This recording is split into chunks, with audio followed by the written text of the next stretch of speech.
Welcome to Overtime the Podcast, a show dedicated to all things watches, with a special love for microbrands and their affordable range. I'm your host Praka, and some of you might know me as Kinda Average Watches. Join me as we explore new releases, share tips on building your collection, and put in some overtime with hands-on reviews of the latest watches. Whether you're a bit of a pro or you're just getting into the hobby, this podcast will keep you entertained with great stories from the people in the industry, casual conversations, and guest hosts who bring their own unique perspectives. Let's get started.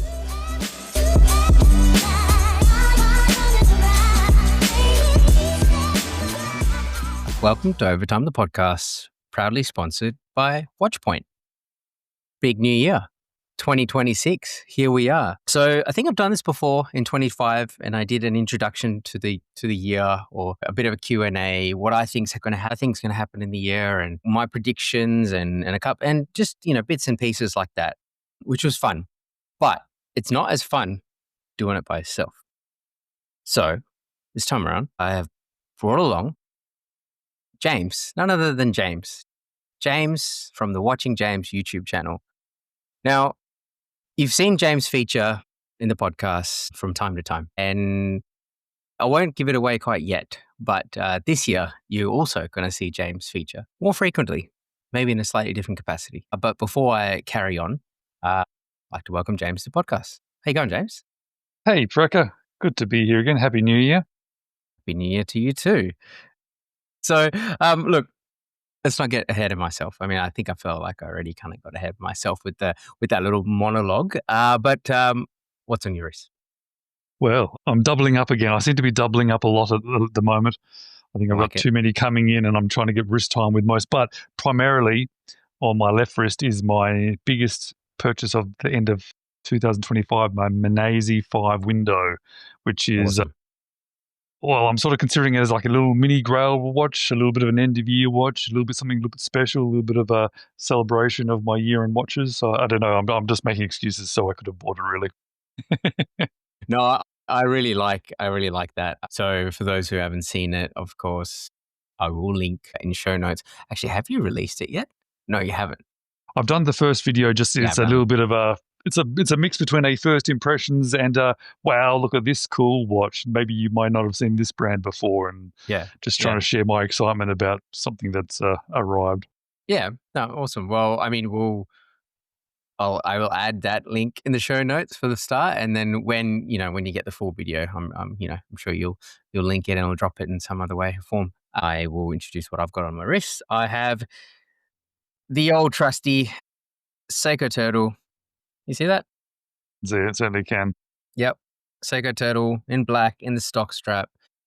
Look, I got no words for how good this watch is. It honestly is bulletproof. It can do anything, everything. It's my go-to rough and tumble, go to the beach, go swimming, that kind of watch. I know a lot of people like to use their G-Shocks for stuff like that, but I like using my dive watches for going in the water. I do occasionally wear my G-Shock. Yeah, so I was at a training course today, actually, which involved me getting in the water. So I felt it was appropriate for me to wear the turtle. So did it actually get wet though?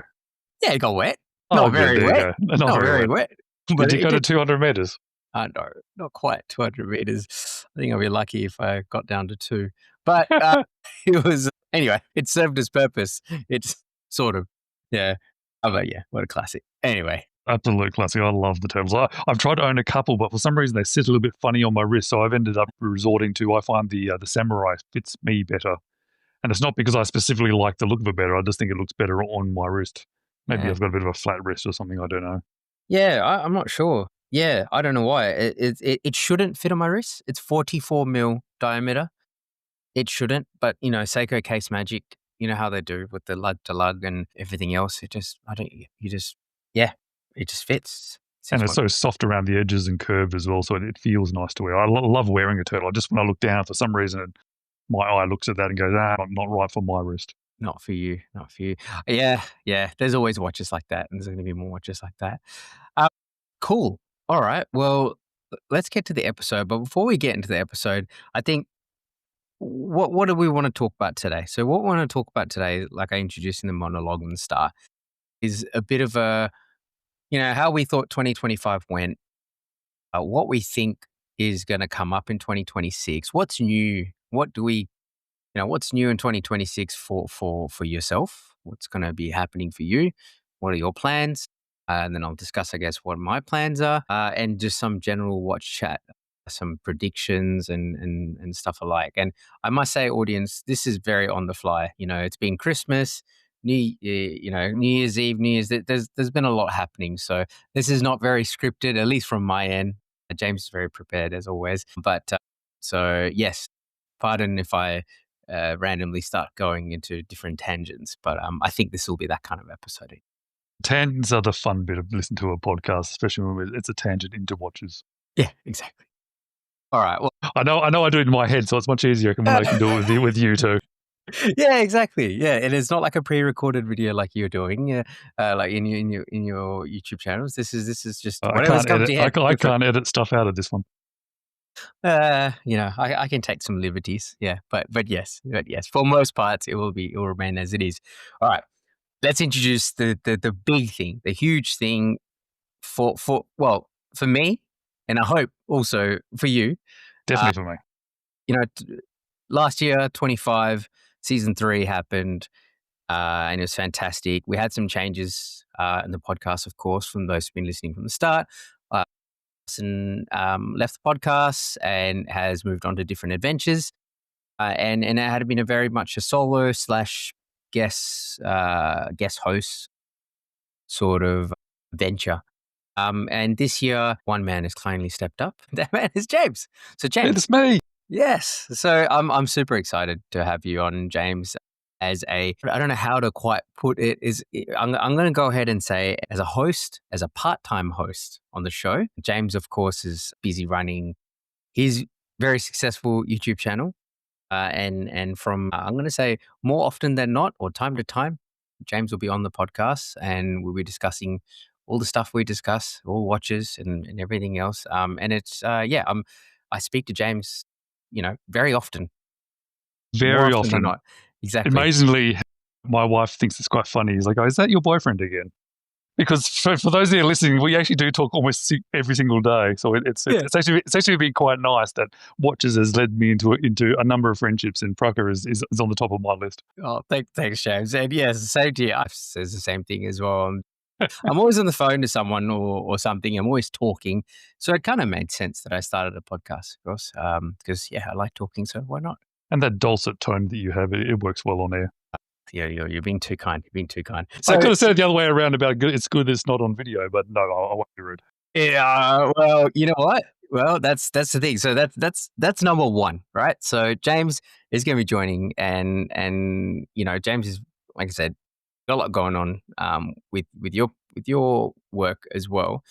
So I mean, let's get into what have you achieved in 2025, and I guess what got you to where we are now, which is starting to have you on as a host on Overtime the podcast.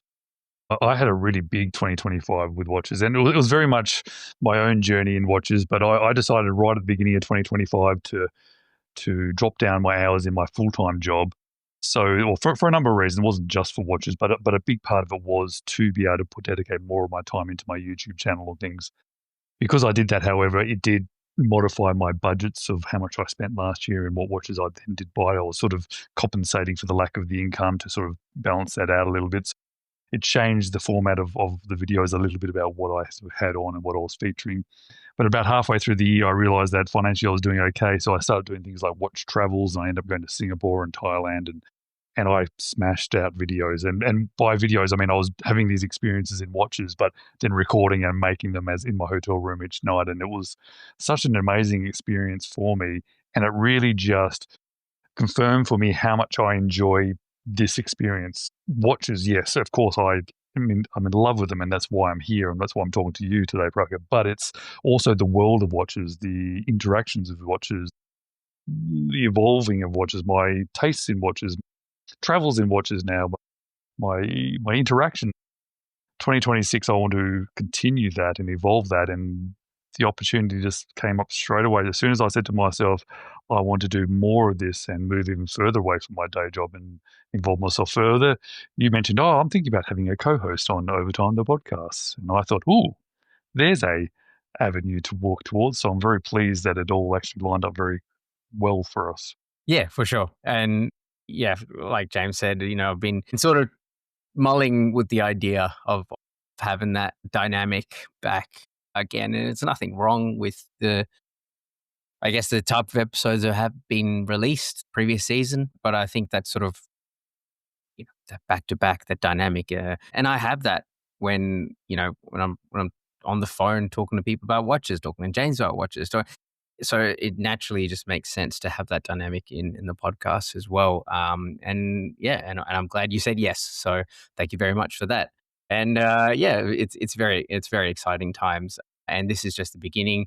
There will be plenty of ideas and things that pop up. I mean, for those who, I'm pretty sure everyone who listens to this podcast has seen James's videos, but if you haven't, go do it. Subscribe and all that jazz. But for those who have seen James' videos, you will realize that James has a lot of ideas in his head and in various ideas. Lots and lots of ideas. And I can't stop it. I have to keep writing them down. I'll think, a lot of these could be podcast ideas too. Yeah, exactly. So I think it's going to go really well.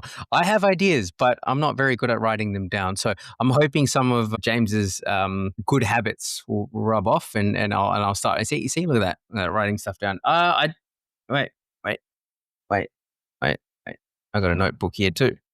However, I'm definitely old school. I still like to write things down. I do use the computer and my calendar and things, but when I have an idea that comes to my head, I've got a list of watch reviews to make, watch impressions to make, other videos, comparisons. On my list, I've got dive watches that you can find on Chrono24 and a Grail watch evolution about where my Grail watch journey has taken me from one watch to another. And can I tell what watches that I own in my collection purely from the sense of touch and not see them? And they all keep coming out of my head. That I'm really looking forward to that one here. I mean, look, I do write stuff down. I just don't write down stuff as often. But speaking of sort of future episodes and all that, we have obviously the one that we spoke about a couple of days ago, which was about watches of Star Wars, and that's going to be exciting. Yeah, I guess it's just us picking out watches for different characters in Star Wars and what we reckon each of these characters would wear. Whether it be microbrands or I think microbrands. I feel like microbrands should be. I think micros or independents, maybe something like that, or a mix of both. Yeah, I think Obi-Wan needs something a little bit special. Yeah, definitely. Can't just be your run-of-the-mill stuff there. I don't see Obi-Wan wearing a Trasker. Nothing against Trasker. I love Trasker, but I don't see Obi-Wan wearing it. He needs something a bit different. Yeah, something a bit different. So yeah, so in a long roundabout way, that's the combined thing that's happening in 2026 that's new for yourself and for the podcast and for myself too. So I think I'm super excited for this, and yeah, I think it's gonna be awesome. And yeah, I would love feedback from the listeners. Shoot me a message on Instagram, shoot James a message, and let us know, hey, this sounds amazing. I want you guys to talk about this, or would love to hear about this. And yeah, it'll just be great to get feedback on this, because I feel like new dynamic, new stuff to talk about. So I'm looking forward to this for sure. Yeah, definitely. Questions or ideas. It's funny how just a little idea or a little thought process could then turn into an episode or into a conversation and it's just something you can dive into and sort of use as a starting point. But people have great ideas. I'm always reading the comments in my videos because people have a different watch experiences to me and things that I don't see and that I'm not being exposed to. So I want to learn about new watches and new ideas and different thoughts. Yeah. So it's very helpful, and it's nice to interact. I'm really enjoying the interaction phase of this whole watch world that we live in at the moment. Yeah. I feel like it was very much like a one-way, not a one-way, but it felt like very much like a YouTuber or content creator makes stuff, and then people take that content and they absorb that content, and then that's sort of where it ended, maybe in comments, having a chat here and there. But now it's a lot more like Instagram is like heavily, you're really involved, aren't you now? Like it's not It's not something that's just, yeah, it's like you're having chats with all these different people, all these brands, content creators, there's collaborations coming through the Farasute. There's so many collabs coming out, actually. I'm actually surprised at how many collabs coming up. I mean, the most recent one, which one was the most recent one that we saw? I mean, there's the Studio Underdog collaboration with Christopher Ward, for example. Nuts. Pocket watch, I don't know, not really my thing, but um I still think it was cool that they collaborated. I mean, it's better than their Moser collaboration. That was a very interesting collaboration, and it's interesting when you then dive into that one, how it actually helped Moser a lot as well. It wasn't just a small micro brand that perhaps is obviously very, very popular, being sort of drawn up to such a high end brand. It's amazing how much it helped the high end brand. So it was an interesting story, very different. I don't think anybody would have expected seeing that type of collaboration between those types of brands, but it No. was nice to see something different. I'm glad that they are doing different things. I like things that are a bit different, and even if it's not even something I want or like, but it's just interesting. Yeah, yeah, for sure. But I'll throw it to you now. Let's talk collaboration, right? 2026. We've seen collaborations from, like you said, the Studio Underdog. We've seen with Fears, with Christopher Ward. And I'm picking on Studio Underdog there because I think it's quite easy and it's a micro brand. And we've even seen really, RZE and Vario, with their trench watch, which is another fantastic collaboration. Two big Singaporean micro brands coming together to do their thing. And I love how that they came together because they're just mates, and they were Exactly. talking about, and then they both own watch companies, and they basically were having a conversation and said, well, why not do one watch together? Exactly. So I think that's lovely. And for those who haven't heard the episode with RZE, go back to 2025 season 3 and check out the two-part episode with RZE. Sorry, just And for those who haven't seen Ivan and had this conversation, I've got an interview with Ivan when I was in Singapore. There'll be a show note to the link to my video. exactly. See, there you go. So you can listen to RZE here, and you can watch Ivan Vario. I like it. Okay, collaboration at its finest. See, we're collaborating. Exactly. This is the future of watch collaborations, talking about watches.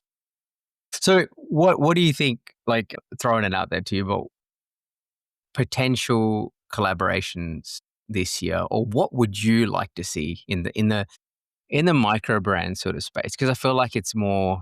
Oh, it doesn't even have to be micro brands. Seiko likes to do their collaborations with They do. brands, They and do. cartoons, They and do. movies, and which I think is actually kind of cool, and it's something that they probably don't need to do, but it's nice to do. I'd like to see more of the micro brand with a bigger brand, but maybe not even independent. I imagine a Seiko doing some sort of collaboration. I know they probably wouldn't, I don't think but they would though, but it would be interesting. but Yeah. but wouldn't that be cool? Or another sort of more sort of established, known brand doing something. Moser I kind of get because they are a little bit more of a funky brand. They're a bit more independent, doing their own thing. They're deliberately trying to do their own thing and be a little bit separate to other brands. But it'd be nice to see maybe more of an established brand, even if it's not one of the big names. Do Yeah. something more with, you can imagine something like like the RZDs or something coming out of Singapore with all those sort of amazing colors and textures and dials and materials, doing something with a bigger brand. I think that would be kind of cool to see. Yeah, I liked. I mean, this past year, I really liked the Selton and Watch Hong Co. and Has No Bounds collaboration. I thought it was cool to see, like, I guess this happens quite a bit. Like, for example, Christopher Ward has bespoke pieces, and watch clubs or come to Christopher Ward and say, "Hey, we want you guys to build a purple and titanium 12 with skeletonized stuff," and they go, "Sure. Do you want 50 pieces, 20 pieces, whatever? We can make it for you, bespoke." But it was cool to see that, that sort of watch community launch as well, with the Hong Kong brand, which is, I mean, don't get me wrong, they were still doing great stuff before then. It wasn't like it, but I thought that sort of shone a light to that brand internationally, more known in markets like in Dubai and things like that. Like it was quite, yeah, it was quite white reaching. I don't know if you noticed, but it seemed to me that a lot of different people had access to that watch. Even people like in Worn and Wound had access to it. But yeah, I guess for me, if I was to say what what brands would I like to see collaborate, I would love to see because uh, I don't think I've hidden the fact that I love Halios, right? Halios is a fantastic brand. They're a Canadian micro brand. They've been around for years and years and years. And they have done collaborations before with like Ace Jewelers. And I think they did a collaboration with Topper. No, maybe not Ace. They do it with Topper. They've done a collaboration with another Canadian brand as well, Huckberry, which is like a outdoorsy type company. I would love for them to collaborate with a brand that is bigger in a sense, something with a bit more scale, something with a bit more. They will be able to produce a lot of pieces a bit more because I mean, part of the charm of Halios is the fact that it's quite small number, and Jason, the brand owner, really for better or worse, takes his time to release watches. Right? It's not very quick, small batch numbered stuff comes out, stuff gets sold out, and then you're waiting another year again, or you're waiting a couple of months again before the next thing comes out, or some, or he's really stuck in a sort of an iterative loop trying to perfect something with the dial or something. So I would love like a bigger brand to come in and go, you know what, let us take care of that. You design, you get this exactly what you want. We'll collaborate together and let's make this happen. So anyway, that's my brand. I don't know who they would do it with, but I would love it if they could do that and gives them a bit more. Because I feel like their hype has, it's not hype is not the right word, but I feel like their level of standing in the microbrand world has sort of taken a back step because they've been doing what they're doing and they haven't really, they're still there in the same capacity. They haven't grown in that sense, like a massive like. I know it'd be quite difficult at the moment, especially as a micro brand. You'd have to continue to innovate and bring out new things because there's so much available now. You can't produce one cool watch and then a few years later, I can see why some micro brands are just getting stuck right into it. They're not just doing the one watch and waiting and seeing. They're just going, here's one, here's another, here's another, here's another. Because I think the market kind of needs it, which is unfortunate, I think. Yeah, you don't get to enjoy that. And probably the part of what I enjoy Halios quite a bit is the fact that there isn't a saturation of models. It's or whatever. It's I got what I got and it's cool. And I might get something later. And I think Astor Banks sort of fill that space as well for me. For some reason, I link those two brands in my head a little bit. Maybe it's a bit similar design language or something. Yeah, maybe. Also because I owned, probably because of you, actually. Yeah. Probably true. Yeah. But anyway, I would love to hear, from the listeners, what do you guys reckon? What would be like the dream collaboration of two brands that you'd love to see? Because mine would be Halios and someone else. Who knows? But someone larger capacity. Christopher Ward? I don't know. I don't know if that works though. I don't know. Design language is probably not the same. It needs to be someone else. I like that Chris Ward is doing those things. It would be nice to see another brand in a similar kind of size be able to be open to these sorts of things. And I do like the idea of a bigger brand having the opportunity going, hey, you want to come in and help do something? And it doesn't affect their big brand. It's just another little thing to theirs. I remember Mark saying from Long Island Watch, is if you want to come in and design your own watch and make your own custom Islander watch, you can do that if you're at a certain level. I know a couple of YouTubers and things with bigger numbers went and released their own watches through him. And really? Yeah, and I was like, oh, that's cool. And actually, I think recently I hit the numbers required to achieve that. So not that I'm going to, but I like that opportunity because he pumps out so many watches, and he was open to the idea of let's try something new. Come in and let's give it a go. Interesting. I didn't know that he offered that as a service, but it makes sense, I guess. To do. He's done lots of collaborations with Phoebus, collaborations with Loomshot, collaborations with TVG. So he's done others. I've had a couple from him and a couple with some other micro brands as well. But he said a while back he'd be happy to do more of those things. I do like Long Island Watch. Unfortunately, I don't think I have really handled much of their stuff. I do like the look of them. I haven't. And to be fair, I think I like their newer stuff better than their older stuff, which felt very SKX. It's funny, I had one of their very first watches, which was literally a SKX 009. It was their ISL 03, so it was like their third model, and it was 100% off the shelf kind of thing of SKX, and I didn't own an SKX at the time, so it was my It was your introduction into gateway. yeah. And I was like, oh, this is a automatically upgraded SKX, Yeah. and it actually was my daily for a while. And to be, it's quite funny. I've owned quite a few from him since then, and that one was still actually my favorite. That's hilarious. I mean, I really like a lot of their stuff. I mean, I'm just looking at the Islander watches now. I wonder if I can share. And they've got hundreds of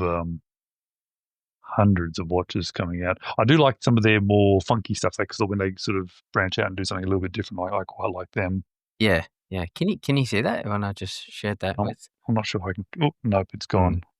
There's a message. Yeah, a little studio chat. Studio But chat. basically, it's just linked to the Islander watches page. I really like that Brookfield calligraphy. It's very much explorer-esque dial, but with the, what do you call it? Like a textured dial with the, the It almost 12, looks like 3, it 6, and 9. almost looks like a paper dial, almost sort of. Yeah, yeah, really. Yeah, I think their That Brookfield range crown, is they do quite a few different versions of that, and yeah, that crown's really nice. High Mirror High Beat 9309. I like that. I do like their Northport as well. That little seafoam green and white, very summery looking. Yeah, I mean, and I've heard nothing but good things about their bracelets, that they make for other the models, of course. So, yeah, I like that they got that sort of options, a bit like strap code, where you can get some upgraded bracelets and things.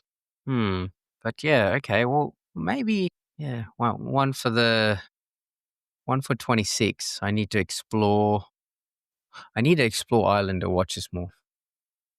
And they're And I've relatively affordable, and they also occasionally pop up on the second-hand used market as well. So that's Australia seems to be quite good for our sort of second-hand watches, especially things like independents or micros or things. I yeah, think other places struggle a little bit with they even say don't buy a micro because you'll never be able to sell it. But I no, it's haven't good. seen that here in our market anyway down here. Yeah, I think because we have places like AWF, which is very much open to micro brands, but yeah, I think that's a. It depends on where you are. I think because I did speak to some people who live in the East Coast, and said maybe it's in the online circles, but not so much like when people meet up and Red Bar and Uh, things like that. There's not a lot of micro brands, if any. So, which is interesting because I think in Red Bar WA in Perth, we have quite a mix of brands, which is cool to see. I've got a red bar story that I want to tell. Go ahead, let's listen. And it kind of works into what I want to talk about a little bit today about 2026 and involving Sure. myself in more in the watch world and things.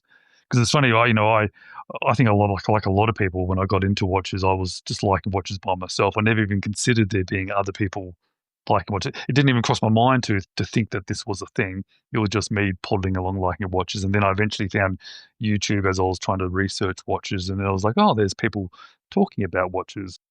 Um, and then I ended up starting my own YouTube channel. And even then, I didn't really think there was this social aspect to it. The YouTube channel itself was a big part of the reason. And that's how I then found out Red Bar. And I went to the first Red Bar meetup, and it was really nice, lovely people, big range of watches. Everybody was nice, whether you're wearing a Casio or a Jacob and Co. But then I went to the but nobody was like excited about watches. They were all talking about watches a bit, but it was more of a social get together with the watch theme to it. But it wasn't until this strange guy in the second time I went to a Red Bar meetup, he came up to me and says, "Oh, hello, hello," and he pulled out this watch roll of watches, and his name was Praka. Hello. It was like, this is who I was expecting to meet at Red Bar. Yeah, I'm that weirdo with the watch roll saying, "Hey, how's it going?" It's like, this is what I was expecting out of everybody at our Red Bar is lovely, but it was so nice to see your enthusiasm. Like, ooh, and pulls out the watch roll. Yeah, it will share that same sentiment as well. Actually, depending on when I order this episode, yeah, I would have dropped the Q&A. But if I haven't, whatever the order is, if this doesn't come out before or whatever, there was a question that was asked about red bars and watch community, sort of watch meetups in general. Like, do you recommend them? What are your thoughts on them? And hopefully I haven't answered something different. And while because the way we're recording and the way all this works is it might not, anyway. I'll tell you what I think right now. You're destroying the illusion of this whole upload schedule. It doesn't matter. I think people probably realize when a couple of months back I uploaded an episode which I recorded like 3 months back or whatever, but it is what it is. I screwed up. I grew a beard halfway through this year, and then my upload schedule is all over the place as it normally is because I don't put them out as I make them. And go, wow, your beard comes and goes really quick. Yeah, yes, it happens. It happens. The question was about, do you recommend it and everything else? And like James said, like you have the ability to share your passion and enthusiasm for this hobby with people in real life, and you're handling all these people's watches respectfully, of course. So, don't some do's and don'ts. Don't grab onto someone's watch until they say, hey, yeah, you can go and touch it and have a look at it. Don't wind their watch unless they say, yeah, that's fine, you can wind it, or I think bezel is kind of fine, but like don't go and winding their watches and stuff like that. You never know. And try not to drop their watch. There's a story in that one. I won't get to that. Yeah, but yeah, it's such a good avenue to be able to do that, and also the social aspect of it as well. I've got different circles of friends for different things, but the hobbies, your hobby, whatever it is, sometimes it can be a bit lonely if it can be just yourself. Like you said, when I first got into watches, it was very much I was watching YouTube all the time about watches, and it excited me. I still got excited about it, but it was very much myself. If you're into microbrand and independent watches, which you clearly are as you're listening to this podcast, you got to check out WatchPoint. WatchPoint is the newest destination in Melbourne, Australia for microbrand and independent watches. But it's more than just a brick and mortar store. It's a hub for watch enthusiasts. Come check out brands such as HZ, Bazel, Second Hour, RZE, and Monbray, and other exciting watches you won't find anywhere else. WatchPoint is also your go-to website for buying said watches, exploring microbrand profiles, discovering new releases, and staying informed with editorials, industry insights, and buying guides. So if you're keen on trying out your favorite microbrand watches, drop into Shop 304, Level 3, the Block Arcade on Collins Street, or visit watchpoint.com.au, or check them out on Instagram at watchpoint.au for more. Show my wife some stuff and she go, oh, that's cool, but it's not like it's just not too into it until I found out that my best mate is into watches too, randomly, and I was like, what, wait, when did you get that? And oh, are you into watches? Oh, are you into watches? And then we sort of did the the whole Spider-Man meme pointing at each other thing. Yeah, shout out to Kish, you know what I mean? Like we're both like sort of just like, huh? And then that's when it all sort of grew. Then the community sort of grew, and then we found out about the very first Red Bar. We went to it, and then it just became what it is right now. So do I recommend it? Yes, I definitely recommend it. The second part of his question, and I'm going to get your opinion on this as well. The second part of his question was, I find that there's a lot of snobbery, and this, sorry, I'm just saying the question, not me personally, but he says, I find there's a lot of snobbery and gatekeeping in these kind of events. This is why I'm asking, like, what do you recommend? But before I give you my 2 cents about that, James, I'm going to go to you. Sorry, putting you in the spot. No, all good. What do you think? I would definitely recommend it as well, but I would then put the caveat on it, which kind of leads into that next bit of just take people as they are. They're on their own journeys of watches. Just see the enthusiasm behind the watches. If they're just Rolex and nothing else matters, well, then just see that they love watches. If they are only into watches that are $100,000 or more, well, then just appreciate that they have some lovely watches. And if you think they're looking down at you, just see that. Move on. Go speak to someone else. Yeah, no, I unless they're overtly rude to you, which most people aren't.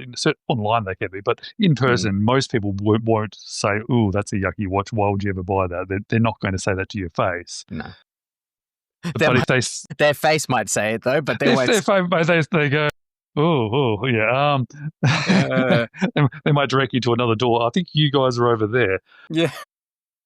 It certainly can exist, but I think in person it doesn't happen too often. And I just always try and see the enthusiasm for watches behind the comments, because it's not coming generally from a place of hate or negativity. It's their own experience and what they've been taught, and maybe then you as that person maybe receiving that can then be a positive influence on them to open their minds to something else. 100%. It's the only way we learn. It's the only way I've learned about things is to had my eyes opened by, because I may have thought, oh, I only have Seikos or something or whatever it happened to be at the time. And suddenly I found out what micro brands were. And until I learned about that, I was, even like things off AliExpress or something, I certainly understand why people look down on them. But then when you experience them or you see that, they're not all the same, there's good ones and bad ones, or same as Seiko, same as, Exactly.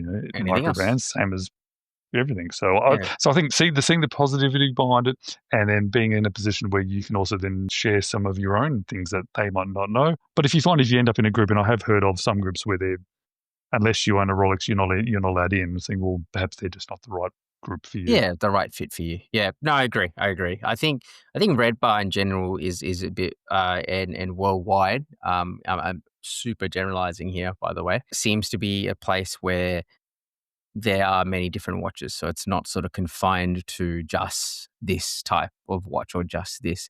That level of snobbery, look, I guess my experience is very similar to what you've had. Is yes, there's some of that around, and like you said, sometimes it comes down to experience and what people know and what people expect of a certain brand. I mean, there's people who've told me, I've never heard of this brand before. What is this brand? And for some of the micro brands, which for me and for yourself, James, and probably a lot of the people that listen to this podcast, it's kind of like, well, what do you mean you don't know them?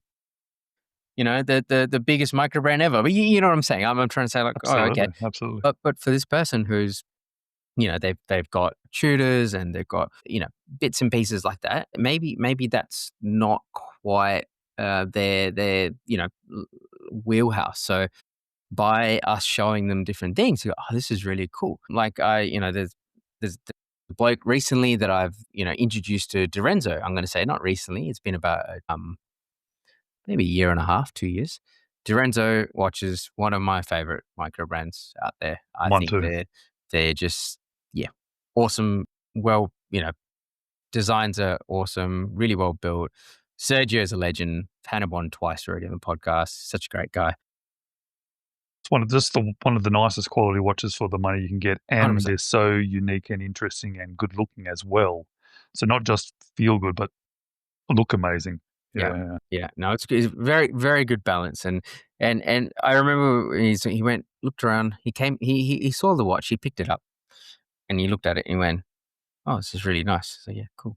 He goes, "What is it?" And I was, "Oh, Dorenzo." "Oh, cool." Puts it down, walks off, comes back later and goes, "Oh, this is really good. Yeah. I really love this color." I was like, "Oh yeah." This is when I had a purple one. And he said, "Oh, would you sell this? Would you?" It's like, no, no, not really. Like, no. And then I spoke to him once, and then he eventually wore me down. That's also because I bought another Dorenzo instead, which fitted better on my wrist. So I did move that on to get something which fitted better on my wrist, which was my NWA, which I probably might have spoken about. I haven't spoken about, which is my the DRZ04R, the reduced. Anyway, I'm going off a tangent. We started talking about Dorenzo. What I was trying to get at, we could do an episode all about Dorenzo. Exactly. What I'm trying to get at is, a lot of it's people's learned experiences about watches and whatever. But if you show them the way, as you say, they may pick up on it and they may get excited about that too. But don't feel offended if they don't get too excited about what you've got. I think initially I had a little bit of that hesitation, a little bit of that, well, I've got I think I went to the event with a Seiko that I absolutely love, but you see all these, thousands of dollars of watches, and you sort of feel a bit like, oh, but that was very early on. But what I quickly realized is it doesn't matter. It doesn't matter if you've got a $50 Militado from AliExpress or a $5,000 what's $5,000 these days? Tudor Black Bay Pro. Yeah, it doesn't matter. Do you like what you're wearing? Do you feel comfortable? Do you enjoy it? Maybe you want to achieve and attain that one day, and that's fine. But what you got now, are you satisfied with that? Are you happy with that? And does this make you happy? Then that's all that matters. You don't. Stop trying to climb the ladder. Yeah, or stop trying climb the ladder if you need to or really want to, but maybe also assess why you're. Exactly. I think we all get to that point. We all kind of want to get the Grail watch or something, and then at some point you think, oh, but I actually like these other ones better, and they're cheaper, or they suit me better. Yeah, yeah. It doesn't have to be something more expensive for the sake of something more expensive. I looked at, for example, I think we spoke about this maybe about a year ago when you had your Tudor Black Bay 58 up for sale. Yep. And I was kind of like, I really, maybe, I'm not sure, maybe I might get that. And for me is I already had a 2 staple rotation dive watches, which I absolutely love, which is my SPB 43 from Seiko, which is sentimental and never going anywhere in from my collection. And I've got my Helios Seaforth, which I wear all the time. I mean, I think half the photos I sent, I'm just wearing it because I just like it. Just You pick it up. absolutely do. It's just an easy watch to wear. I love it. And in my mind, I went, yeah, I could get a Tudor because that's what's expected of us. As in, no, I'm not saying that's what's expected, but it's kind of like, oh, that's progression, right? As in, I've got this now, I got this now, I have to get this. Well, I don't have to get it. If I want to get it, or if I have the means to get it, then sure, but I don't have to get There's this. there's no have to get it. Exactly. And if it's right for you, and that's why I ended up selling that one. It's as beautiful as it is, and it really is actually quite an amazing watch. But I've got my Longines Hydro Conquest, which has sentimental meaning for me. I've got fills that role, doesn't it? That role. I've got a Christopher Ward, which is also a dive watch, and then I've also got my Pilbara Rock from Houtman, which none of those watches are as good as the Tudor. Individually, yes. Individually, but they're all dive watches. They all take my wrist more often than the Tudor was, and I also then had my time with it as well. So I'm glad I did. But it's exactly. Taught me that lesson of I don't need to have the thing. I just need to find the right one. Yeah. No, well, so yeah, in a very roundabout, tangenty way. I hope by that person's. I know. What was the question again? Something about Red Bar and why Red Bar. That's right. Yeah, but no, I do really like the Tudor 58 though. I think it's 1 millimeters too long, lug to lug for me. I know that's very hyper specific. Not at all. Not in the watch world. But it might as well be a meter.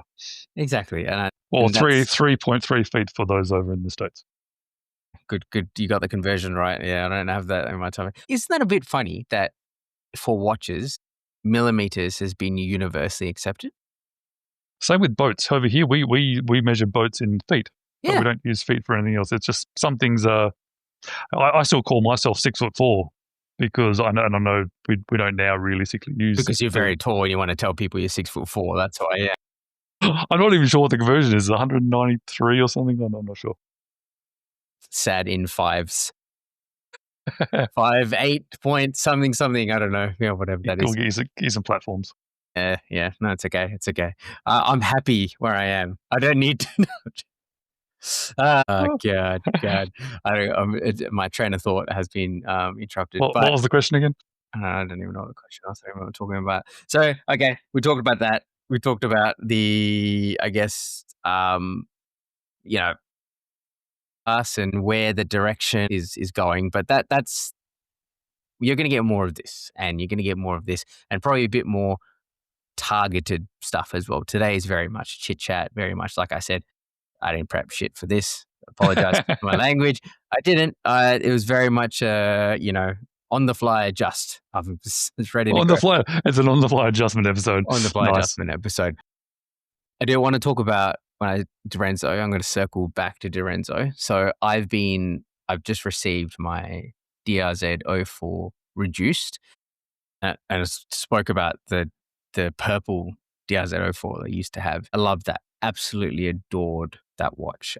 I love the color. The purple was so vibrant. It was just the best. But I was always lying to myself. Why was I lying to myself? I was lying to myself because it was just that too big for me. It was 40 millimeters integrated bracelet, which is effectively, I don't know, wears like a 40, I don't know, 42. The lug to lug's very long, right? And an integrated bracelet watch. So as hard as it was to get it on, I eventually did, and shout out to James, not you, James, another James, who did pick it up from our local Red Bar, who is thoroughly still enjoying it, which I'm so happy that someone else gets to experience that. But it left a hole in my heart, a DRZ hole, and it's been filled by this white dial DRZ04R that's come in that I've bought in November, and it came to me before Christmas. So it was a nice little Christmas present. Amazing. I mean, you had some time with it, right? Yes, yeah, the black tie. It's the perfect size, and it's funny because I'm not a fan of the integrated bracelets. I like the look of them, but they just don't seem to sit right on me. And I think it's a big part is the size and the feel of the watch, and that one is it's only the second integrated bracelet that I've actually ever put on that I've gone, oh, that's nice. And I think the big part is the sizing, obviously, and but then also the feel and the quality of the Dorenzos. They feel silky smooth and just yeah. 38 mil is the size, but of course it's because it's a integrated bracelet. It wears a little larger, but it's fantastic. And I love a white dial. I love a good white dial as well. As much as I like my purples and all that, I figured, no, let's go to something something that's sporty that I can wear pretty much every day. And I until the last 2 days where I have been doing this training for work, and we've been wearing dive watches. Yesterday for the fun of it, but today was, somewhat functional. I pretty much wore it every single day for a long time. And I don't do that. I don't wear watches consecutively the same day. I always try and change different things. So yeah, it's awesome. I cannot recommend it enough. Cannot recommend it enough? Yeah, cannot recommend it enough. Fantastic watches. And yeah, Dorenzo is just one of those brands that will always be close. I might be very biased. I think it's just a very good brand. But even if you take the story out of it, even if you take the brand out of it, you hold a Dorenzo watch and it's something special. I put it into it used to be a trinity of watches. Now it's a four quad. I don't know what the word is for that. Four watches. Christopher Ward watches. They have a really lovely feel, especially for that price range. Dorenzo watches, obviously, as you know, also have that same feel of quality for the price, albeit they're much more limited designs. Sure. And Formex. Yeah. What brands would I put? Micro brands at that sort of level. I would agree with Formex, definitely. I would agree with Dorenzo, of course. Christopher Ward as well, yes. I feel like their newer stuff is probably like even more elevated. Yeah, I would be very off the top of my head. It's very hard to sort of. I'm biased. I reckon Halios build quality is fantastic, but I'm yet to have had handle with their other models or their bracelets. So I guess I have to hold a bit of reservation till I get them. I think the bracelet is a big part of it as well, because I noticed that if it's a really nice silky bracelet, suddenly it just feels like a $5,000-$10,000 watch to my mind anyway. Yeah. Of course, I'm not right. It's just the way I'm perceiving it. Yeah, exactly. Now, I wanted to ask, obviously, because you've got something on your wrist which is a little bit different, both wrists. I know. Let's talk about the other one that you didn't introduce, I think, which is the. I've actually got the model number on the computer because I couldn't remember what it was. It's the 2241. Now, it's funny because I buy a lot of watches from a lot of places, including China. And I kept having this one brand brought up to me, and you're one of the ones that brought it up to me. Eddie from our Red Bar brought it up to me. People in my comments and videos brought it up to me. And then when I was in Singapore, one of the owners of the stores that I visited brought it up to me. And I was like, why is everybody bringing this one brand up to me? So I thought, I better dive into it, have a bit of a look. And I really just like their designs.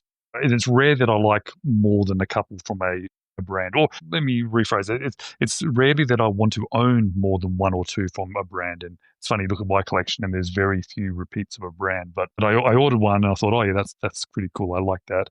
And as soon as it arrived, I thought, oh, this is nice. The quality's good, the design's cool. It's homagey, but it's not a homage. It's a inspired watch. So I went back on and I've ended up buying another 4 of them. So I've now got 4 in hand. And I think I've got another one on the way as well. I think the brand saw me or buying all these, so they actually gifted me one. So the last one, the 5th one, is on the way being given. But this one here, it is a 1920s, 1930s doctor watch. I think that's the design, and it's not a direct homage of any vintage watch or any current watch, but it is in that era of that rectangular watch. It's 42 millimeters long by, I'm just looking at the website, 31 wide, but it has this step down case, this real Art Nouveau kind of Art Deco, looking style with a sub-second down at the bottom and then the main dial at the top. So you have this very large second hand down the bottom, which doctors apparently used it for timing things. So they had an oversized second hand. That's why it's called the doctor's watch. But it's beautiful. I'm impressed by the brand and I'm impressed by their designs. I like the type of watches that they're bringing out. It would have been a while back. I think I spoke to you about them and said, "Oh, they make some pretty cool stuff." And I know a lot of their stuff is, some of their stuff is very sort of homage, but there's also like designs like that, which is clearly inspired by that era, but not to a Specific watch. specific watch. Yeah, and they also look very high quality. I mean, the couple that I've handled in the past, there's a definite step up in quality to some of the more run-of-the-mill AliExpress stuff. I mean, there's nothing wrong with like San Martin and stuff, which I think they do some really good quality stuff as well. But it just feels like a different style of watch as well. It feels like an adjacent brand. It's Yes. not a competing brand with like a San No. Martin or. Yeah. A lot of people say, "Oh, which is the best AliExpress brand?" and they'll say San Martin. This one, I feel like it's almost on the side. Yeah. Yes, you can buy it. Well, it's like a lot of the brands on AliExpress. It's just one of the places you can buy them. But yeah, it feels more like a micro brand that's out of China that also happens to sell on AliExpress. It actually feels a bit more like San Martin does now, whereas before they were kind of building up. And Yeah. but their new lines of watches, if they had just come out with them In the start, at the start, Yeah. I would have absolutely said they feel like a micro brand. And Yeah. No, I'm really impressed. I impress them with them so much that I end up buying their most expensive watch as well, which is powered by a manual ETA watch, and it was almost $1,500 Australian, which is a lot of money for an AliExpress watch or a watch that's out of China. But I'm stopping to think like that. It's easy to say, "Oh yeah." I think it is. Yeah, there's that stigma still around, and I think there's reasons why, because there is so many Militare, your Boltony. I don't know off the top of my head. There's many, right? Thousands. There's thousands, Milfortic, and there's plenty of these brands. So it's easy to fall in that trap. I did see that, speaking of, I guess, 2026 and what's going to come out of. I mean, there was a recent GPHG winner, or one of the categories, which was from China, Fam Elahut. Now, I don't know if you've seen their stuff. Have you heard of them before? Fam Elahut. FAMALH. And a lot of the GBH awards is there's some really great look. Is this the chain one? This is no, not quite, not the chain one, but So I know the one you're talking about. I got to see the chain one when I was in Singapore when I was at Stitches and Buckles. This and actually chain try one that is one on. from starts with, that's for Hong Kong brand. Who's that brand? It has a very similar case, sort of that big elongated sort of oval almost, or it looks like a racehorse track type thing. Jason from Lawsome used to work for them. The one you're talking about, he used to work for them. Barons is the one that you're thinking of, who does the chain watch. Barons original. But no, it's not Barons. It's Fam Elahut. So Fam Elahut they're doing some this is absolutely mental. It's like a tourbillon, biaxial tourbillon. It just looks like, I don't know, what would you even say it is? I would describe it very similar to what the website described it as, not just a watch, but a dynamic accessory filled with light and shadow, a quiet micro-mechanical city made up of hundreds of parts. Yes, that was straight off the website. Axis tourbillon with, all this stuff, jumping hour, double retrograde dial, in-house movement, of course, all supremely finished. It's nuts. It's absolutely crazy how much they packed into this thing. It's everything I love about a watch at the moment. Just crazy, different, fun. Mm-hmm. And I think we all need at least one of those in our collection. Something that's crazy, different, and fun. I don't think I've got quite into that kind of level of crazy yet, but I don't know where I'm heading at the moment. And maybe we'll save that one for before we sort of wrap up. But Fam Elahut, this is a brand from China. This is a brand who is designing and making it, and they're really, this came out in 25, of course, but they did win the GPHG award recently. it sort of challenges that straight away, doesn't it? That whole perception of Chinese watchmaking, it just blows it out of the water. It's like, well, here's something absolutely mind-boggling, and for a lot of money. Don't get me wrong, it's £31,000. £31,000. So it's Which is not about cheap. 60,000 Australian, yeah. Yes. I think we get stuck in that trap a little bit with China because we think of them as the cheap place to get things, which it is, but it's also the place where we get medium price things and expensive things and high end things. They're the ones that have the technology. It's interesting. I remember hearing something from Apple, and they were talking about where they were getting things manufactured, and they were going, they don't get things manufactured in China specifically because it's cheap, but that's where the technology is. That's where the expertise is. That is where the machines are, because they've got such high-end sort of knowledge of the one little components, and that's what they're doing with watches as well. To move that anywhere else, well, it doesn't really exist anywhere else, not to the level that China has. But exactly. It just doesn't make sense. Why would you?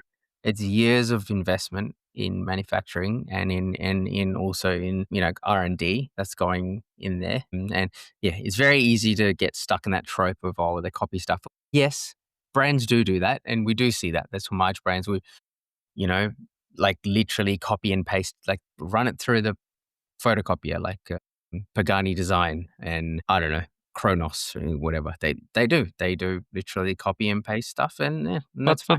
But they do it because there's a demand for it. There's a market. So if we didn't buy them, they wouldn't make them. But I think a lot of the time, I think like a lot of other different companies, things, it's a step into the world. It's sort of a safe step. They sort of get their business sort of established and they start making money. They're doing something affordable. And once they're established, they can then start branching out and doing something a little bit different. Kind of like San Martin, I guess. Kind of like San Martin. It'll be interesting to know whether that was their intent or that's just naturally how they end up going. You can sort of see they stepped up, and then recently they took that huge step with the watches. Now there seems to be a completely, just a step. It's a few steps up. Okay. Very good thoughts. We'll wrap up the Chinese watch, and we'll definitely have to do this an episode about this. Maybe our I don't know, our out of left field Chinese watches or something. Yeah, we can do something like that. Now, before we wrap up this episode, this sort of introduction to 2026 and that, what watch are you looking forward to? It doesn't have to be a specific watch, but it could be a specific type of watch, or what kind of watch are you looking to potentially add to your collection in 2026? Well, I've got 4 pretty much specific watches that I kind of... Because you're organized and not sporadic like me, who just... Oh, it changes over time. I'm somebody who likes to have a goal, but I'm happy to not end up getting to that goal. I'm just heading down that pathway to that goal, and then I'll just take the distractions as they came and reassess. I seem to be stuck in this whole neo vintage thing at the moment. That seems to be fitting for me. These watches that... It's scary that the neo vintage is when I was in my 20s, apparently. I was like, neo vintage. What is the year group? What is year... I think late 90s, early thousands. I think that's kind of what they sort of say. When it comes to watches, what is it? What's the definition? Neo vintage. What's considered neo vintage? I reckon it's about 20 years old. Yeah, so I was in my early 20s. Yeah, that's a bit harsh. Well, but that's okay. That all happens to all of us. But there just seems to be some designs from there that I've just really sort of connected with. My Mont Blanc and even by the 5-window Minase. That's not quite neo-vintage, but it's still that sort of thing. And there's that sort of Cartier de Caliber, which I just keep coming back to. And that's sort of in that neo-vintage sort of era as well that I quite like. I have a vintage, an actual proper vintage 1960s, 70s Omega, a watch which I always hated. But for some reason now, I just love it. You know, that oval-shaped dynamic, the one that looks like a UFO? Yeah. I don't know why I suddenly like it. Lugless one with the, with the blue and cream. I hated that thing, but for some reason, that's funny how watches go. Yeah. But something that I actually really would like, and I don't know the specific one, and I think it's because I'm sort of going down that pathway of the smaller but more involved brands, you know, like your new watch was the ZLT, Yep. Just that kind of idea, even like I know there's a watch that I have at the moment from was it Ionic by Atelier. Beautiful. And again, it's not handcrafted like a Roger Smith or anything, but it's but they are heavily hands-on involved with part of it. And there's a small shop in Arkansas in the US that the owner is a watchmaker, but he's really specialized in taking vintage pocket watches, cleaning them up and making them really pretty, and then putting into his own custom cases, which are actually relatively wearable. The Vortic, is that? I think it's the same kind of business Right. model, but done a little bit differently. I actually think I like their watches better because they are more wearable because of the cases they use. Okay. What? And they're also a example of that? third of the price of Vortic. And I knew you'd ask that question. Here's what you prepared earlier. You're just telling me that I'm all organized? Yeah, exactly. I've got them on my Instagram. They keep popping up on my Instagram page. They're Blue and Fate or something. Oh, Fret and Co. Look these guys up. Fret, F-R-E-T-T, Co, Clockworks. Fret and Co. Clockworks. Oh, small batch custom watch. Oh, very cool. And there's just, and Wow, that is cool. they do tend to do more American stuff because they're sort of leaning into the American side of things, being American things. But so there's Elgins and Hamiltons and Walthams, and some of them are relatively affordable. Some are a little bit less affordable, but they're not, Christopher Ward sort of money. Yeah. Wow. Okay. But there's some cool stuff. That's awesome. Well, I'll have to. And although they're still big because they are pocket watches, they've got sort of the lugs that bend down a bit. Turned down lugs. Yeah. So have a bit more. I just like that idea of the bit more of the historic when you're talking about a brand heritage. I like heritage in vintage watches because it actually feels like heritage. But I've got a pocket watch and I don't ever use it, so I like the idea of having something I can use. Yeah, that's really cool. I like that. This is super cool. This is Masonic Elgin from 1925. Is wicked. There's some really nice stuff. I've seen there's a couple of nice interviews of him online. There's not a huge amount of things, but he seems like someone who's he switched careers later on in life, or not later on, but at some point says, you know what, I just want to do things like this, and he learned about watches, and he started to. It's kind of like a passion project that he turned into a business, which I kind of like that as well. So I know that he's hands on with it, and you're getting a lot for the money and something very unique and different, and something you could treasure. This is a 44 mil case because obviously to try and house the pocket watch, but it's only a lug to lug of 47 mil. Like it's because super wearable. Exactly right. So it will still wear big because of the all dial type look, but it's well and truly wearable. Well, I have to go look, and then because they're one offs really. They're never, they sort of there and then they sell. Which one are you looking at? The Illinois. I was looking at the 1925. It's actually sold out. The Masonic Elgin from 1925, Heritage Bronze. I will leave a link in the show notes. I need to, make sure I take what he's written down. Yeah, it's just for those that are listening. They sell from around about 1,000 through to like 4,000 or 5,000 US. So they're not cheap, but that's in this sort of world of hands-on and how much you're sort of getting for your money, I think that's actually fairly reasonable. Yeah, no, I like that. I like this a lot. Very cool. Awesome. Okay, well, I guess I'll say what I would look to try and add onto my collection. So you said it, which is the ZLTD. So ZLTD Series 1.5 is, I love it. Also another watch which I can't get enough of in my collection. That it's a dress piece. It is something which is handmade. Pretty much everything in the watch is made in house except for the movement, but the movement was modified in house. They made it from a GMT to a jumping hour complication, or like a quick set hour complication, and then you've anodized titanium dial, and it's just cool. It's something which is very different from what I have in the past, and I've been liking more and more dress watches. And what I would love to add in 2026, and I'm not sure whether this will happen or not, but we'll see, is a vitreous enamel dial watch. So a proper vitreous enamel dial. So whether that be a Grand Feu enamel. So Grand Feu enamel is vitreous enamel, or maybe even a Cloisonne enamel.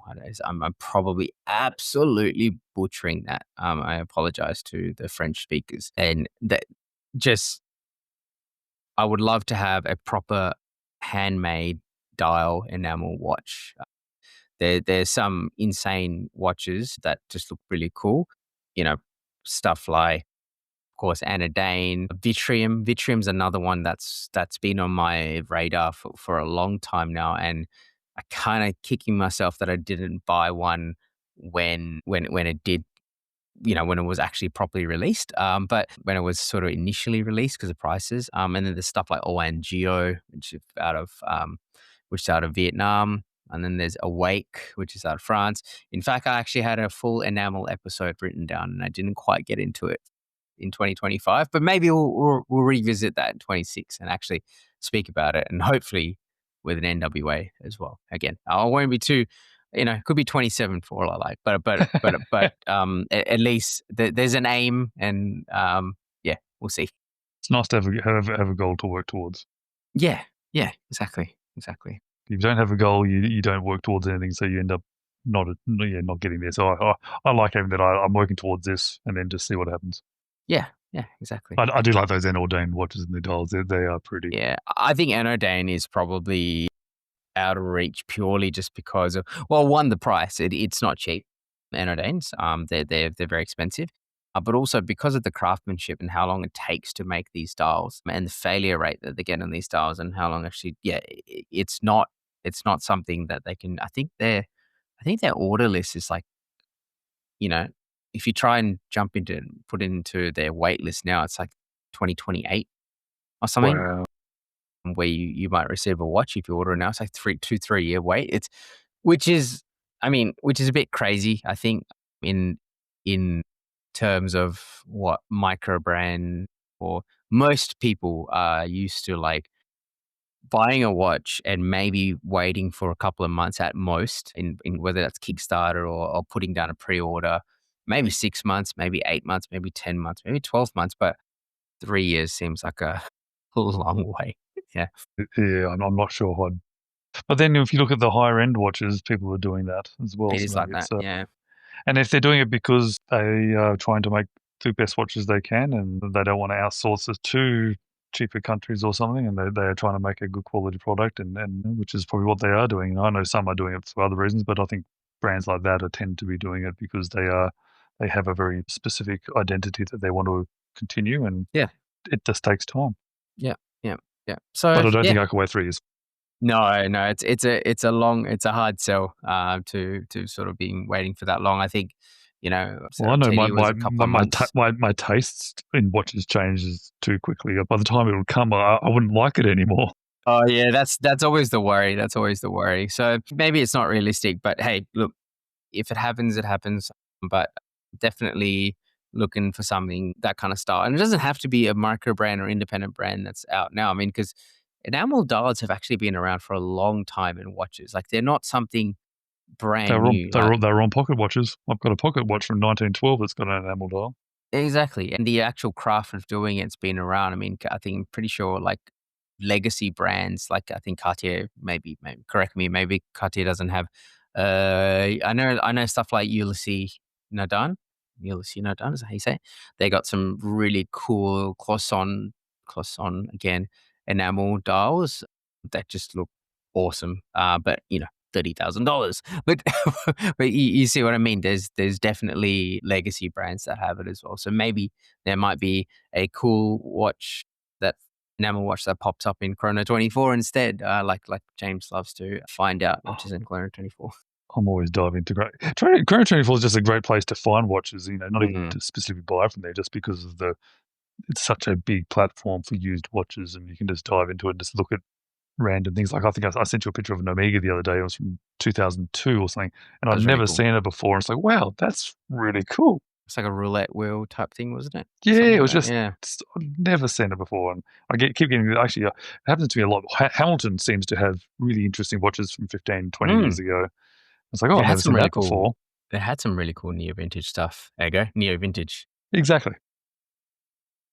Well, I think we're sort of near the end of this. I mean, this episode's been completely freestyle, at least from my end anyway. But I hope you all enjoyed it. It's a bit of a taste into what 2026 is about. A bit tangential, maybe a bit chaotic. but it is the introduction to 2026. Expect plenty of episodes with James on the podcast. And yeah, I thank you again. I'd like to welcome you again formally. So it's fantastic to be here. I can't wait to be further involved and have more opportunities to have this outlet for Watch Talk. All right. Well, I'll leave all the links that we spoke about in the show notes. Of course, I'll be leaving links to James's channel pretty much permanently in the show notes. So please, check out James's channel, support him. James pumps out content like an absolute machine.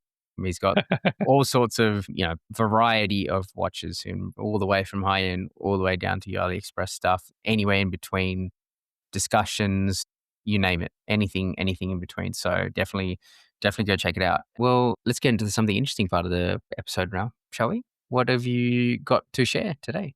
Well, I've got something interesting happening to me right now, because at the moment I'm living in the northwest of Western Australia, a very tropical area. A tropical area that has a lot of tropical revolving storms, or cyclones as we like to call them. And one is pretty much over the top of me, or when I say over the top of me, it's in the vicinity of me. We're just getting the sort of stormy, heavy weather from it. But it's interesting to be up here because you never quite know where one of these storms is going to go. They've got good predictive models of them, and it sort of shows it being about 200 kilometres realistically north of me.